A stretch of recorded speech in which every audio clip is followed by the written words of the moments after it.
literalmente o mapa da guerra, é isso? Exatamente, Dani. Primeiramente, bom dia também a todos aqui no Conexão.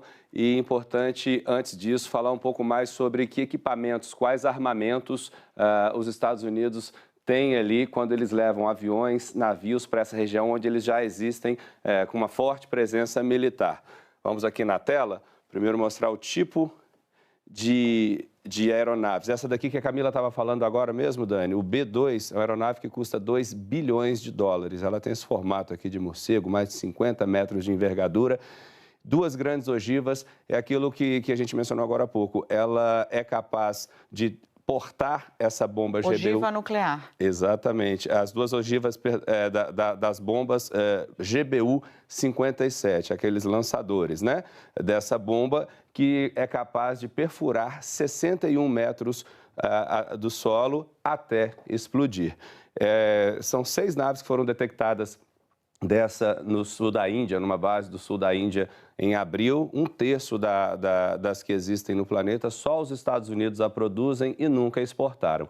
Então, é de exclusividade dos Estados Unidos. A gente menciona aqui a capacidade furtiva, ou seja, ela é quase irrastreável. Então, com a autonomia de voo que ela tem de 11 mil quilômetros de distância e a distribuição militar dos Estados Unidos pelo planeta, ela consegue circular pela Terra, vamos dizer assim. E, mais uma vez, exclusiva dos Estados Unidos. Israel tem pressionado os Estados Unidos para que usem esse armamento nessa usina que a Camila estava mostrando aqui agora no Conexão, por ser uma usina no subsolo, para tentar romper ali uma estrutura atômica, uma estrutura nuclear do Irã.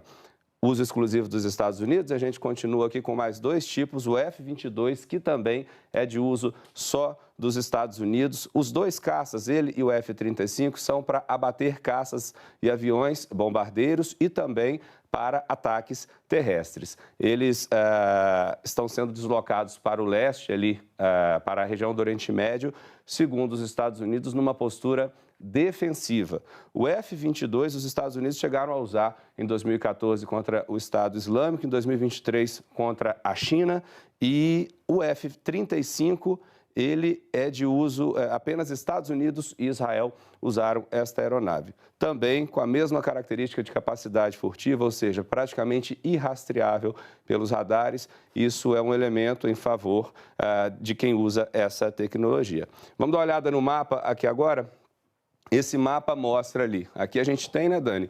Irã, e esses pontos são as bases, enfim, pontos em que os Estados Unidos mantêm bases aéreas. A gente vai ver aqui, então, praticamente o Oriente Médio tomado. Você vê Turquia, você vê ali o Iraque, vizinho do Irã, Emirados Árabes, Catar, Bahrein, Kuwait, Omã, Arábia Saudita, Jordânia. Você tem todos esses locais com a presença norte-americana. Se a gente avança aqui para considerar também a presença militar, você ainda chega aqui até a Grécia, o Chipre, uma ilha muito estratégica aqui no leste do mar Mediterrâneo, a Península do Sinai, lá embaixo, Djibouti, e aqui os 3 mares que são os mais estratégicos para o Oriente Médio. Por isso, rapidinho, claro. É importante que o que a Arábia Saudita, o que Catar vão entender de uma eventual intervenção dos Estados Unidos, porque tem bases tanto aéreas quanto presença militar dos americanos lá, e são países que, neste momento, estão servindo ali, tentando mediar um acordo entre o Irã e Israel, mas que, caso haja uma escalada, é preciso ficar de olho no que é que eles vão decidir, que lado eles vão tomar, se vão se eximir ou se vão fazer como o Paquistão, que ameaça auxiliar o Irã na disputa com os israelenses. O que é importante lembrar, bem disse você, Dani, muitos desses pontos não são montados agora por causa do que ocorre há 6 dias. São bases praticamente fixas, né? Algumas são tidas como permanentes dos Estados Unidos, que mantêm atividade militar nesses lugares.